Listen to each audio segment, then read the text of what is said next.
आप देख रहे हैं मिलत टाइम्स में हूं शम्स तबरेज़ कासमी और मेरे साथ सामने फ्रेम में है अभिषेक। अभिषेक भी उन लोगों में शामिल है जिन्होंने इस्लाम कबूल किया और अपने लीगल डॉक्यूमेंट्स बनाने में उमर गौतम साहब की मदद हासिल की।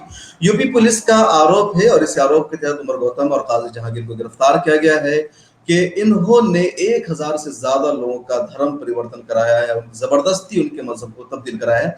अभिषेक से हम जानते हैं कि इन्होंने किस तरह अपना धर्म तब्दील किया, क्या रहा है बैकग्राउंड पस मंजर। अभिषेक साहब, मिलत टाइम्स में खुश आमदीद, स्वागत है आपका। सबसे पहले तो हम यही बताइए आप अपने बारे में कि आप जी।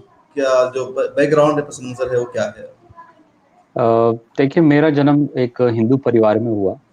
और उमर साहब की तरह मेरा जन्म भी एक ठाकुर परिवार में हुआ और हम वेस्टर्न यूपी के रहने वाले हैं और करीबन आज से 9 साल पहले मैं इस्लाम में दाखिल हुआ और तब मैं जामिया का स्टूडेंट भी था जामा पर मिलिया इस्लामिया। मैं स्टूडेंट था रहा तब और मैं बहुत जिज्ञासा रखता था धर्म के बारे में, तो धार्मिक किताबें मैं पढ़ता था और ज़ाहिर है बात क्योंकि मेरा जन्म हिंदू धर्म में हुआ तो हिंदू धर्म के किताबों को भी मैंने पढ़ा, भागवत गीता का अध्ययन किया और कुछ भी जो छोटी-छोटी किताबें जो मैं पढ़ सकता था, उनको मैंने पढ़ा और काफ़ी लंबे समय तक मैं चर्च भी जाता रहा, उसका लिटरेचर भी पढ़ता रहा और ज़ाहिर है फिर उसके बाद मैं इस्लाम की तरफ भी आया, इस्लामी किताब पे पढ़ी, कुरान पढ़ा और कई कंपैरेटिव फ्रेमवर्क में चीज़ों को पढ़ने की कोशिश करता।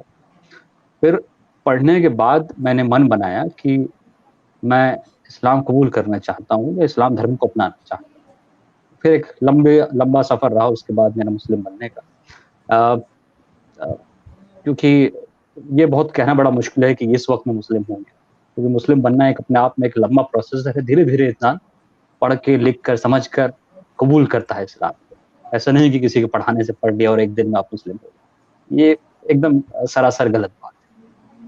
जी। अभिषेक साहब, आपका नया नाम अभिषेक ही है, कुछ नाम भी तब्दील किया आपने अपना? देखिए, मैंने नाम तब्दील करने की शुरू में कोशिश की और मैं करना भी चाहता था। पर फिर मैं जितना अध्ययन मैंने इस्लाम का किया, मैंने ये समझा कि नाम से धर्म का कोई ताल्लुक और बिल्कुल। अभिषेक नाम मेरा परिवार का दिया हुआ नाम है और इस नाम में मुझे कोई बुराई नहीं दिखती है। अभिषेक नाम से मुस्लिम हो सकता है क्योंकि मुस्लिम होने के लिए आपको अपना नाम बदलने की बिल्कुल आवश्यकता नहीं। उमर तो गौतम मैं साहब से आपका क्या ताल्लुक रहा? कैसे उन्होंने आपका धर्म परिवर्तन कराया? कैसे उन्होंने आपको मजबूर किया कि आप धर्म तब्दील करें अपना? देखिए, मुझे लगता नहीं कि मतलब कोई व्यक्ति विशेष किसी का धर्म बदल बदल सकता है। मैं उमर साहब से मिला जब मैं इस्लाम का अध्ययन कर रहा था और नमाज़ भी मैंने पढ़नी शुरू कर दी थी। ठीक है? और किसी अब मुझे याद नहीं किसके ज़रिए से मिला, किसी दोस्त के ज़रिए से मिला और उनसे मिला और उनको बताया कि मैं ऐसे-ऐसे मैं धर्म का अध्ययन करता हूँ और मैं ये सोचता हूँ धर्म के बारे में, दीन के बारे में। तो उन्होंने अपने बारे में मुझे बताया कि वो कैसे मतलब इस्लाम की तरफ आए। फिर वो मुझे अपनी आप बीती बताई और फिर मैं उनके साथ टच में रहा। फिर उसके भी करीबन उनसे मिलने के भी करीबन 1 सवा साल बाद मैंने सोचा कि मैं अब मुस्लिम तो हूँ, मुस्लिम तो हर जी। व्यक्ति वो है जो मतलब इस्लाम पर पूरा फ़ेथ ले आता है, मान लेता है कि एक रब है, मान लेता है कि उसके उस धर्म में जो प्रॉफेट मोहम्मद साहब may peace be upon him वो आखिरी नबी हैं, ठीक है? जब ये सब बारी बात मान लेता है, मन से मान लेता है, उसी दिन से वो मुस्लिम है। और फिर मैंने सोचा कि देखिए डॉक्यूमेंटेशन कराना भी ज़रूरी है। मान लीजिए मैं अगर सड़क पर मेरा एक्सीडेंट हो गया, मैं मर गया, तो मेरे नाम से और मेरे आस-पास वाले जो लोग जो नहीं जानते हैं, वो तो मुझे हिंदू रीति-रिवाज के हिसाब से जला देंगे। बिल्कुल। तो मुझे क्या करना चाहिए? तो मैंने सोचा कि मैं डॉक्यूमेंट्स कुछ बना लेता हूँ और डॉक्यूमेंट्स भी ऐसा नहीं है कि किसी के पास जाके आपने एक दिन नाम दर्ज कराया और नाम बदल लिया और उस तरह से आपके डॉक्यूमेंट बन गए। तो एक लंबा प्रोसेस होता होता है। अगर हम आगे बात करेंगे तो मैं बताऊँगी कि वो क्या लंबा प्रोसेस होता है। किसी काज़ी के भाई, पास सिर्फ़ एक अब बता डॉक्यूमेंट दें देने लगे से हाथ के डॉक्यूमेंट्स बनाने का प्रोसेस क्या-क्या होता है? ये क्योंकि एक कई लोग लंबा कंफ्यूज़ प्रोसेस होते हैं होता है, मैं शिकार। बताता हूँ। देखिए जी। करीब जब मैं इस्लाम की तरफ मेरा मतलब झुकाव हुआ और मैंने को पूरी मन बना लिया कि मैं मुस्लिम हूँगा, मैं सर्टिफ़िकेट बनाऊँगा। तो हुआ ये कि डिस्ट्रिक्ट मजिस्ट्रेट के पास जाना हो। वहाँ पे आपको एक हल्फ़नामा देना होता है कि आप फलाना-फलाना आदमी, आप अपनी मर्ज़ी से इस्लाम कबूल कर रहे हैं और वहाँ पे डिस्ट्रिक्ट मजिस्ट्रेट आपसे सवाल-जवाब भी पूछता है। और मेरे केस में मैं 2 बार डिस्ट्रिक्ट मजिस्ट्रेट के सामने हाज़िर हुआ। वो वहाँ से एक डॉक्यूमेंट मिला, उस पे साइन होता है, उस पे सरकारी मोहर होती है, ठीक है? फिर वो सर्टिफ़िकेट लेने के बाद आप किसी काज़ी के सामने दोबारा से आप इकरार करते हैं कि आप मुस्लिम हैं, ठीक है? कलमा आप पढ़ते हैं, तब वो काज़ी से या कोई भी व्यक्ति, हुँ। वो भी हर कोई व्यक्ति नहीं, वो आपको एक सर्टिफ़िकेट देते हैं। सर्टिफ़िकेट क्या कहते हैं कि उसको हम सनद कहते हैं, कि जो फलाना-फलाना हुकूमत की आदमी। तरफ से अप्रूव्ड काज़ी है, उसी को राइट? बिल्कुल, बिल्कुल, उस मतलब हर कोई व्यक्ति मतलब ठीक है, आपको कलमा पढ़ा सकता है, पर वो सनद जो बनती है, उसपे उनके साइन होते हैं, एक अथॉरिटी है उसके लिए, ठीक है? हर कोई व्यक्ति नहीं इस तरह से सनद बना सकता है। और ये आज की बात नहीं है, मतलब ये कन्वर्जन सदियों से होता रहा है। मतलब मैं अपने 10 साल से तो मैं देख रहा हूँ, ठीक है? तो फिर आगे क्या प्रोसेस हुआ आपका डॉक्यूमेंट्स फिर बनाने का? देखिए, वो सर्टिफ़िकेट बनाने के बाद आप सनद ले लेते हैं। अगर कोई भाई अपना नाम बदलना चाहता है, तो नाम बदलने के लिए एक फिर लंबा प्रोसेस होता है। आप एक अलग अखबार में प्रोसेस होता है। इश्तिहार देते हैं, ठीक है? 2 अखबार में इश्तिहार देना पड़ता है, अंग्रेज़ी ज़बान के, हिंदी ज़बान के, ठीक है? उस पे अगर कोई आपत्ति दर्ज करता है, तो उसके बाद फिर एक लंबा केस वो खुल जाता है। और अब जब आपने वो नोटिफ़िकेशन दिया अखबार में, उसके बाद ये अ, आपका जो गवाही है वो वीडियो बनाते हैं, ठीक है? फिर वो एक गैजेट ऑफ़िस होता है, सरकारी अखबार में आपको देना होता है कि मैं आज से अपना नाम, अपना दीन बदल रहा हूँ और अब से मेरा नाम और मेरा दीन ये होगा। उसकी एक सरकारी फ़ीस होती है, एक सरकारी महकमा है और गैजेट में होने के बाद आपका मतलब आप अपना नया नाम इस्तेमाल कर सकते हैं। हालाँकि मैंने गैजेट नहीं कराया क्योंकि इस बीच मैं मतलब ये मन बना चुका था कि धर्म का और किसी के आदमी के नाम नाम का का कोई कोई कनेक्शन कोई नहीं है। कोई कोई कनेक्शन नहीं। कोई अगर अपनी मर्ज़ी से कराना चाहता है तो उसके लिए एक प्रोसेस है, सरकारी प्रोसेस है बाकायदा, अच्छा ठीक है? अभिषेक साहब ये जानना चाहेंगे कि इस्लाम पर इतने सारे आरोप है, जी। इस्लाम के बारे में कहा जाता है कि दहशतगर्दी का मज़हब है, कुरान करीम पर भी कहा जाता है कि इनकी कई आयतों में कहा गया है काफिरों को कत्ल करने की बात की गई है। ये भी हुँ। कहा जाता है कि इस्लाम तलवार के ज़ोर पर फैला है और हिंदुस्तान में या दुनिया भर में इस वक्त इस्लाम को टारगेट किया जा रहा है। इन सारी बदनामियों और ऐसे टफ सिचुएशन में भी आपने कैसे फैसला कर लिया इस्लाम धर्म को अपनाने का, मुसलमान बनने का? देखिए इल्ज़ाम तो शुरू से इस्लाम पर लगते रहे। और मैं समझता हूँ कि इन इल्ज़ाम को छोड़कर आप जो दीन की किताब है उसको पढ़ने की कोशिश करें और उसको सही कॉन्टेक्स्ट में पढ़ने की कोशिश करें। कहीं कुरान में ये किसी को कहा नहीं गया है कि जितने भी गैर मुस्लिम हैं, उन सबका कत्ल कर देना चाहिए। अगर ये इस्लाम में लिखा है, तो मैं समझता हूँ कि ये उन लोगों की मूर्खता है जो उसको बिना कॉन्टेक्स्ट के पढ़ रहे हैं। बिल्कुल। जो एक आदमी का कत्ल कर देता है, वो पूरी इंसानियत का कत्ल कर देता है, ठीक है? और इसका जो गुनाह है, वो यहीं इसी दुनिया में मिलना शुरू हो जाता है। बाद की बात तो छोड़ दीजिए, ठीक है? किसी भी बेगुनाह का कत्ल एकदम जायज़ नहीं है इस्लाम बल्कि इस्लाम में क्या, मैं तो कहता हूँ किसी भी धर्म में जायज़ नहीं, ठीक बिल्कुल है? होना भी तो नहीं ये जो चाहिए। ये गलत पट्टियाँ पढ़ा रहे हैं लोग, पता नहीं क्या। देखिए, उमर भाई ने कभी किसी इस तरह की बात नहीं की। उनके खुद के परिवार के लोग अभी तक हिंदू हैं, ठीक है? और उनका उनसे बहुत अच्छा संबंध है। कभी उन्होंने ये नहीं कहा कि आप मुस्लिम हो जाइए, ठीक है? और लंबे समय तक वो अपने परिवार वालों के साथ उठते, बैठते, खेलते रहे, उनके शादियों में शरीक होते रहे। उनका भी हाल आपके मेरी तरह है। संबंध आपके मेरे अपने घर वालों से, अपनी फैमिली से कैसे देखिए, ताल्लुकात हैं? शुरू-शुरू में तो क्या है कि घरवालों को थोड़ा-सा शौक लगता है और किसी को भी लगेगा, ज़ाहिर-सी बात है कि आपने अपने नेचुरल है। बच्चे को ना एक धर्म में परवरिश दी और एक दिन अचानक वो कहता है कि मेरा इस दीन में विश्वास नहीं है, मेरा किसी और दीन में विश्वास है। ठीक है, वो शौक लगता है और उनको भी लगा। पर ये है कि बीच में संबंध खराब भी होता है, ऐसी बात नहीं है कि उन्होंने भी पूरी कोशिश की कि शायद अब इनसे बात करना छोड़ देंगे या इसको अलग कर देंगे तो शायद इसका मन पलट जाए, है ना? ऐसी कोशिशें उनकी तरफ से हुई पर अब 9 साल हो गए हैं और वो भी मेरे पास आके रुक चुके हैं, मैं भी उनके पास मतलब मैं तो बेटा हूँ, मतलब इसमें रुकने वाले की बात नहीं, मतलब ऐसा कोई दीन का कोई बड़ा दीवार बीच में हमारे नहीं खड़ी हुई कि उन्होंने मुझे ये कह दिया हो कि ये आज से हमारा बेटा नहीं, और ठीक है? इस्लाम रोकता भी नहीं मेरे ख्याल में कि अगर माँ-बाप मुसलमान देखिए, नहीं है तो आप उनसे ताल्लुक खत्म कर लो, बल्कि बल्कि उनके इस्लाम साथ भी ये कहता है कि जो व्यक्ति अपने माँ-बाप की सेवा नहीं करता है, वो मुस्लिम हो ही नहीं सकता। ठीक है, आप में मतलब दीन को लेके आप एक पेज पे नहीं हो सकते हैं, आपके बीच में इत्तेफ़ाक नहीं हो सकता है, पर उसके बावजूद भी वो आपके माँ-बाप हैं ना। तो अच्छा माँ-बाप ही क्या अभिषेक मतलब साहब किसी को भी। जी।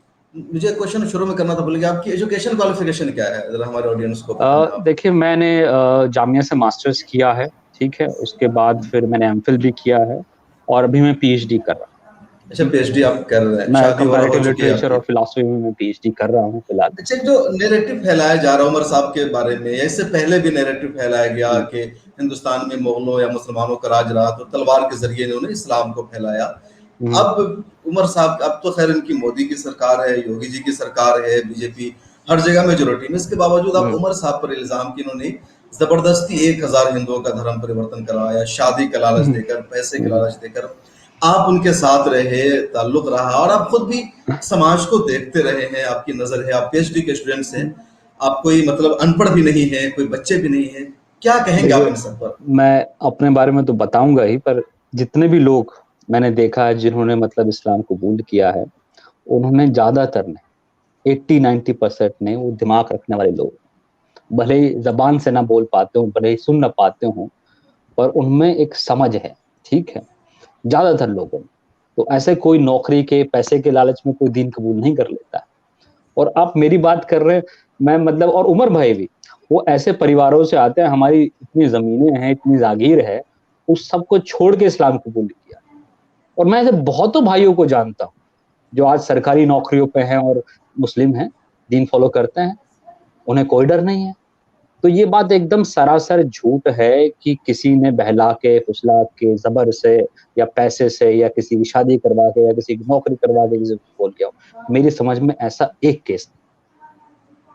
और मेरा तो एक को कतई केस नहीं, ठीक है? और क्या मतलब नौकरी की बात करते हैं, भई लंबे समय तक मैं बात कहना नहीं चाहता हूँ, उमर भाई के बेटे ने इंजीनियरिंग की, ठीक है? मैं उनकी फैमिली को अच्छी तरीके से जानता हूँ। लंबे टाइम तक उनके बेटे के पास एक अच्छी नौकरी नहीं थी। जो व्यक्ति अपने बेटे की नौकरी नहीं लगा पा रहा है, हाँ? तो वो दूसरों को नौकरी के लालच में दीन कबूल करवाएगा। अच्छा, वो ये नौकरी कितनी कितनी लगवाएँगे मज़ाक कहाँ? बात ये है। भी एक सवाल है ना कि नौकरी वो उनकी हुकूमत नहीं है, वो कोई सिस्टम का भाई हिस्सा अच्छा नहीं, नहीं है। आप मुझे बताइए बहुत सारे मुस्लिम भाई हैं जो कन्वर्ट हुए हैं, ठीक है? नौ हुँ। मुस्लिम हैं और सरकारी नौकरी पे हैं। क्या उमर भाई क्या उन सबकी सरकारी नौकरी लगवा रहे हैं? तो फिर तो सरकार भी पहले से इसमें ऑलरेडी इन्वॉल्व होगी। नौकरी में है। हाँ? नहीं, वो तो पहले से ऑलरेडी नौकरी में है, वो नौकरी में नहीं, होने के मैं ऐसे बावजूद। बहुत सारे लोगों को जानता हूँ जो मुस्लिम हुए और ठीक है, नाम उनका जो भी है, वो आज सरकारी नौकरियों पे हैं, ठीक है? बहुत सारे लोग पहले से सरकारी नौकरी पे थे, बहुत सारे लोग ऐसे हैं जो उनको इस्लाम कबूल करने के बाद नौकरी मिली है, ठीक है? क्या मतलब उनको उमर भाई ने नौकरी दिलाई है और सरकारी नौकरियाँ अच्छी खासी नौकरियाँ हैं, वो शायद सामने ना आ पा रहे हों आज डर के मारे और हर किसी को डर है, ठीक है? मैं आ गया क्योंकि मैं समझता हूँ कि मैं अपने रब को क्या मुँह दिखाऊँ? आज नहीं कल उमर भाई बाहर निकलेंगे तो मुझसे पूछेंगे, "ओए अभिषेक यार तुम भी तो कुछ कह सकते थे, क्या मैंने तुमको नौकरी या पैसे दे के इस्लाम कबूल करवाया?" कितनी मज़ाकिया बात है बताइए, है कि नहीं? तो अच्छा एकदम सिरे जी। से बात खारिज है ये। अच्छा अभिषेक भाई, किस चीज़ ने आपको सबसे ज़्यादा मुतासिर किया जिसकी वज़ह से आपने इस्लाम कबूल किया? देखिए मैं समझता हूँ अ, रब एक ही हो सकता है, ठीक है?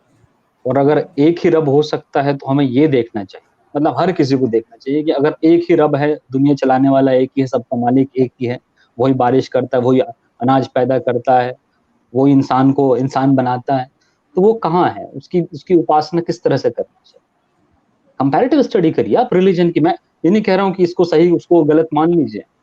ये दिमाग का इस्तेमाल करिए और मैं समझता हूँ कि हर कोई आदमी जो दिमाग का इस्तेमाल करेगा, वो एक ना एक दिन हक पर पहुँच जाएगा।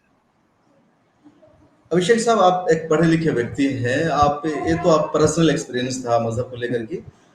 उमर साहब पर जो चार्जेस लगाए गए हैं, केस हुँ, किया गया है, मीडिया में हंगामा बरपा है, हुँ, हुँ। पॉलिटिकल नज़रिए से आप इसको किस तरह देखते हैं? इसका मकसद क्या है ऐसे वक़्त में सरकार का? देखिए, ये आप भाजपा चूँकि की ठाकुर सरकार फैमिली से भी आते हैं, अपर कास्ट देखिए से आपका ताल्लुक रहा है। देखिए मेरे परिवार में मतलब शुरू से भाजपा ही लोग रहे हैं, भाजपा को वोट करते रहे हैं, ठीक है? और आज ये आप भी हालत है भाजपा ही रहे हैं। देखिए मैं शु लंबे समय तक मैं भाजपा ही रहा हूँ, अच्छा, ठीक है? ठीक है, अब लंबे नहीं है। समय तक मतलब क्योंकि अब बात ये है कि हम तो शाखाओं से निकले हैं लोग, वहीं पे मतलब पढ़ाया जाता है शिशु कला मंदिर में क्या-क्या होता है। तो एक लंबे समय तक अ, क्या भाजपा ही नहीं कहना चाहिए मतलब एक राइटिस्ट राइट फ्रेम में विंग तो की रहे, पॉलिटिक्स कर ठीक रहे है? हैं।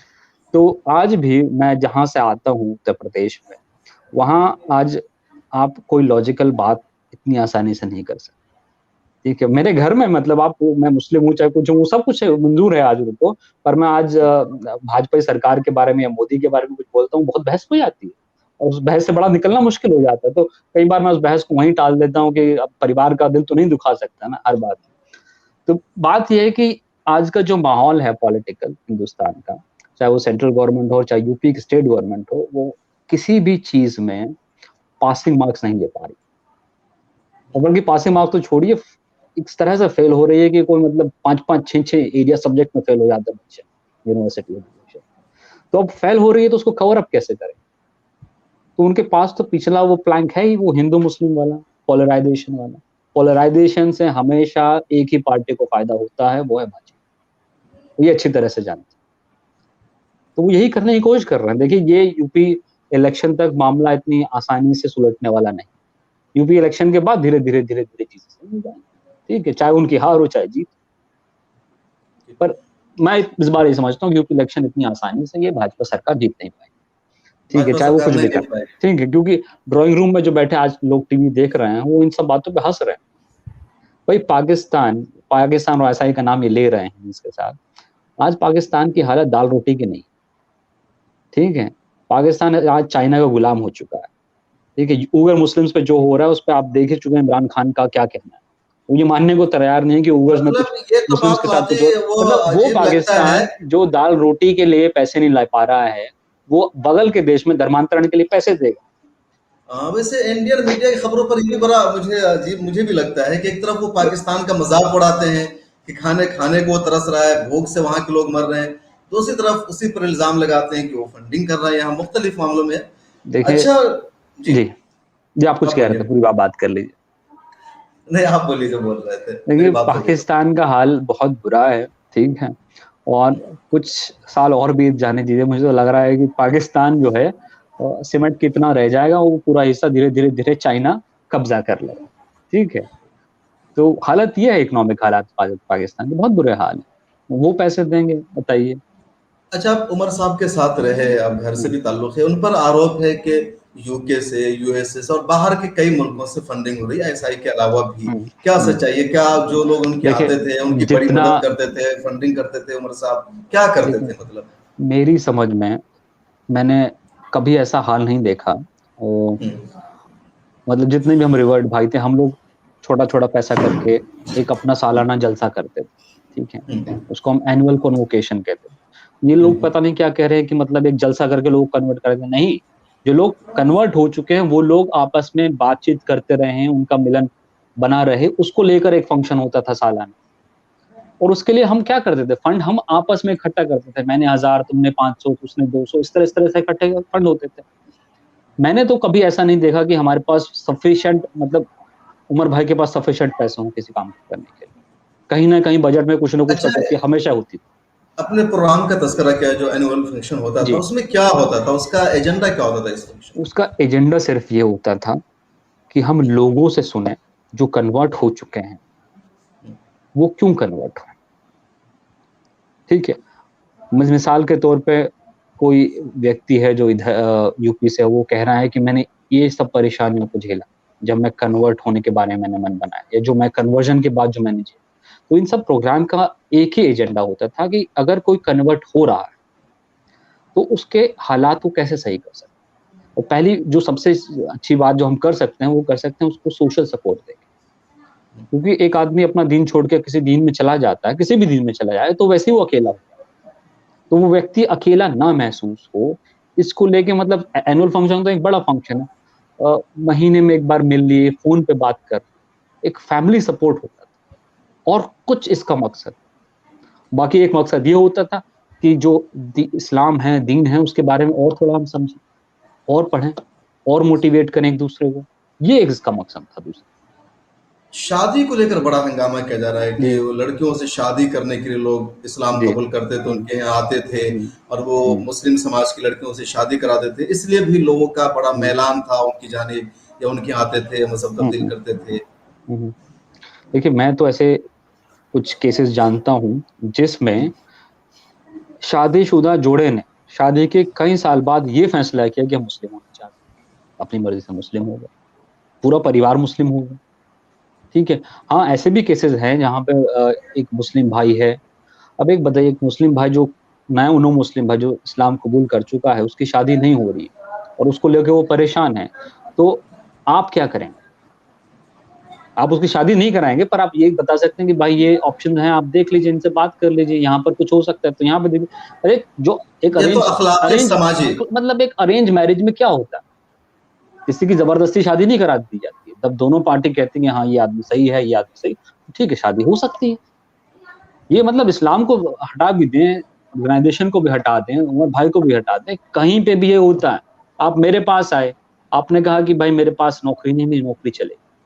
आप नो मुस्लिम हैं, हिंदू हैं, गुजराती हैं, मराठी हैं, उससे फ़र्क नहीं पड़ता है। अगर मैं आपके लिए कुछ कर सकता हूँ, कहीं फ़ोन कर सकता हूँ, कहीं कुछ कर सकता हूँ, करूँगा, ठीक है? पर ये कोई प्रॉमिस नहीं कर सकता कि हाँ, नौकरी मिल जाएगी, शादी हो जाएगी, अमीर हो जाएँगे, आप इधर आ जाइए।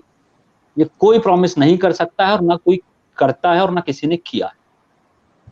बेफ़िज़ूल बात है। आपकी शादी हो गई अभिषेक भाई? जी, कोई मेरी बात शादी नहीं। हो गई अल्हम्दुलिल्लाह।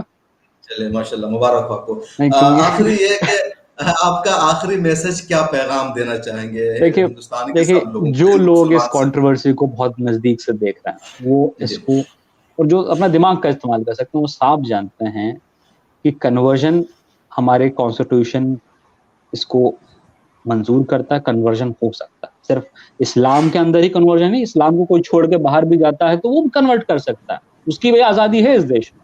ठीक है, आर्टिकल 25 हमको आज़ादी देता है। तो ऐसा कुछ भी कन्वर्जन में नहीं होता है, नहीं है कन्वर्जन में जो गैर कानूनी। इस बात को सिर्फ़ बढ़ाया जा रहा है और मैं जानता हूँ सिर्फ़ इसके पॉलिटिकल मायने हैं और कुछ नहीं। इसमें ज़रा भी रत्ती भर सच्चाई नहीं। बहुत शुक्रिया नाज़रीन, हमारे साथ थे डॉक्टर अभिषेक, पीएचडी इनकी मुकम्मल होने वाली, इसलिए डॉक्टर इन्हें कह सकते हैं। इन्होंने जी, इस्लाम का इंशाअल्लाह। मुताला किया, रिसर्च किया, इस्लाम को कबूल किया, अपर कास्ट से आते हैं, ठाकुर फैमिली से आते हैं और ठाकुर फैमिली का ख़ास तौर से जो हमारा नॉर्थ इंडिया है, बड़ा गलबा रहता है, उन्होंने इस्लाम को कबूल किया। जैसे खुद उमर साहब पहले श्याम प्रताप सिंह गौतम थे, राजपूत फैमिली से आते हैं और इन्होंने उमर साहब के साथ जिंदगी का अच्छा खासा वक्त गुजारा है, फैमिली से ताल्लुक रहा है, तो उन पर लगे सभी आरोपों को खारिज किया है। साफ कहना अभिषेक का कि मजहब कोई जबरदस्ती तब्दील कर ही नहीं सकता है और खासतौर पर उमर साहब डॉक्यूमेंट्स का काम करते थे, सरकारी ऑफिसों में होता है और जो लोग अ उनके यहाँ आते थे इस्लाम कबूल करने वाले वो सब पढ़े लिखे लोग होते थे। जी अभिषेक भाई। शम्स भाई एक बात मैं और जोड़ना चाहूँगा। आज मैं जी। अभी हाल-फिलहाल में मीडिया में मैं मनु यादव करके हैं, हाँ, ठीक है? मनु उनका यादव उनका जिनका ज़िक्र मामला आ होगा, रहा है। ठीक है? देखिए, मनु यादव को मैंने एक बार मैं मिला हूँ और बहुत वो अपने दोस्तों के साथ आए हुए थे, ठीक है? जो बोल सुन नहीं सकते थे, ठीक है? और मनु यादव ने मेरे सामने इस बात को कहा है, ठीक है? मैं सिर्फ़ वहाँ बैठा था, बाकी काफ़ी लोग और उनके सामने वो बात कर रहे थे। उन्होंने साफ ये कहा, ये ऑन रिकॉर्ड मैं कहना चाहता हूँ कि मैं इस्लाम का स्टडी काफ़ी टाइम से कर रहा था और उनके घरवाले भी ये जानते वो खुद उन्होंने बताया कि मेरे घरवाले भी जानते वो आप बोल रहे हैं कैसे बोल रहे थे, उनके साथ एक व्यक्ति थे, वो उनको साइन लैंग्वेज के थ्रू बोलते थे और वो यहाँ पे ट्रांसलेट हिंदी उर्दू में कर रहे थे। फिर हम उनको हिंदी में सवाल पूछ रहे थे, तो वो अपने साइन लैंग्वेज में बता रहे थे। तो उन्होंने कहा कि मैं काफ़ी टाइम से इस्लाम का स्टडी कर रहा था और मेरे मैं मैं धीरे-धीरे फ़ॉलो भी कर रहा था, पर मेरे घरवालों को बीच में पता चल गया और ये 2 साल, ढाई साल पहले की बात बता रहे थे। मेरे घरवालों को पता चल गया, फिर उन्होंने मेरे पास ज़बरदस्ती की, मेरे यार दोस्तों को पता चल गया, मेरे बड़े भाई को पता चल गया, मेरे साथ ज़बरदस्ती की। फिर वो क्या बता रहे थे कि मैंने नाटक किया कि मेरा इस्लाम से मोह भंग हो गया है, मैं दोबारा हिंदू हो गया हूँ, पर मैं अंदर ही अंदर फ़ॉलो करता था। मेरे सामने उन्होंने कहा और फिर वो जब आए हुए तो उन्होंने कहा कि अब मैं चाहता हूँ उन्होंने खुद कहा कि मैं मतलब अपने डॉक्यूमेंट्स भी बनवाऊँ। तो उमर भाई का इसमें रोल ये रहा है और कि उन्होंने उनके डॉक्यूमेंट बनाने में मदद की। एक उसके उनको अलावा और कोई हो एक सकता है। और कोई मसला नहीं हुआ, वो शुरू से इस्लाम की तरफ उनका झुकाव था, लेकिन अल्हम्दुलिल्लाह। उसकी माँ कह रही है कि वो कुछ बोल नहीं सकता है, कभी नहीं रहा, जबरदस्ती किया गया, उसका भाई आ रहा है, वीडियो जारी कर अच्छा, रहा है। आप बताइए उन सब वीडियोज़ में मनु यादव भाई क्यों नहीं आ रहे हैं सामने? वो कहाँ पर हैं? उनको लाके बुलवाइए ना आप, साइन लैंग्वेज आप बिल्कुल, ये बिठाइए साइन पॉइंट लैंग्वेज है मेरे किसी वहाँ व्यक्ति कुछ। को, ठीक है। भाई उन्होंने मेरे सामने कहा और मैं उनसे एक ही बार मैंने उनको देखा, एक बार ही उनकी बात सुनी। उसके बाद मेरा उनसे कोई मुलाकात और राब्ता नहीं रहा। पर उन्होंने साफ ऑन कहा, साफ-साफ क्लियरली कह रहे हैं। और वो भी नहीं उनके साथ जो 1-2 और दोस्त भी थे जिनको मैं शक्ल से शायद जान पहचाऊँ पर नाम से मुझे याद नहीं, पर मनु भाई मुझे याद हैं। उस दिन आए हुए थे वो और उस तरह से बात कर रहे थे, ठीक है। अब देखिए कोई भी परिवार वाला है माँ-बाप हैं, तो वो यही कहेंगे ना बताने के लिए कि भाई नहीं-नहीं इसको बहलाया-फुसलाया। हाँ, वो परिवार वाले तो यही व्यक्ति कहते हैं, वो ये तो व्यक्ति ज़हन भले ही बोल ना पाता हो, सुन ना पाता हूँ, ये बात मैंने कही थी, पर ये व्यक्ति मुझसे बेहतर तरीके से बता पा रहे हैं कि ये इस्लाम क्यों कबूल कर रहा है, ठीक है? अगर कभी होगा आगे जाके तो उनको बुलाइए, आप वो बताएँगे कि वो इस्लाम क्यों कबूल कर रहा है, ठीक है? इंशाल्लाह उन्हें भी बुलाएँगे। जी, तो बहुत शुक्रिया अभिषेक भाई, आपने वक़्त दिया, अपने एक्सपीरियंस को शेयर किया और उमर गौतम साहब पर लगने वाले सभी आरोपों का आपने जवाब दिया, तमाम सवालों पर आपने खुल कर के बहस की। उम्मीद है दोबारा भी अगर मौका मिला तो आप हमारे शो में आएँगे। जी इंशाल्लाह। हमारे नाज़रीन ऑडियंस, आप इस सिलसिले में क्या सोचते हैं? अभिषेक साहब की बातों से आप कितना इत्तेफ़ाक रखते हैं? अदब, तहज़ीब और शाइस्तगी के दायरे में कमेंट सेक्शन में अपनी बात ज़रूर लिखिए। ताज़ा तरीन खबरों के लिए आप मिलर टाइम्स का ऐप गूगल प्ले स्टोर से ज़रूर डाउनलोड कीजिए। यूट्यूब पर देख रहे हैं तो सब्सक्राइब करें, फेसबुक पर देख रहे हैं तो पेज को लाइक करें। इसके अलावा ट्विटर, इंस्टाग्राम पर भी मिलर टाइम्स को फॉलो कर सकते हैं। फिर से शुक्रिया अभिषेक साहब। शुक्रिया। अल्लाह हाफ़िज़। अल्लाह हाफ़िज़।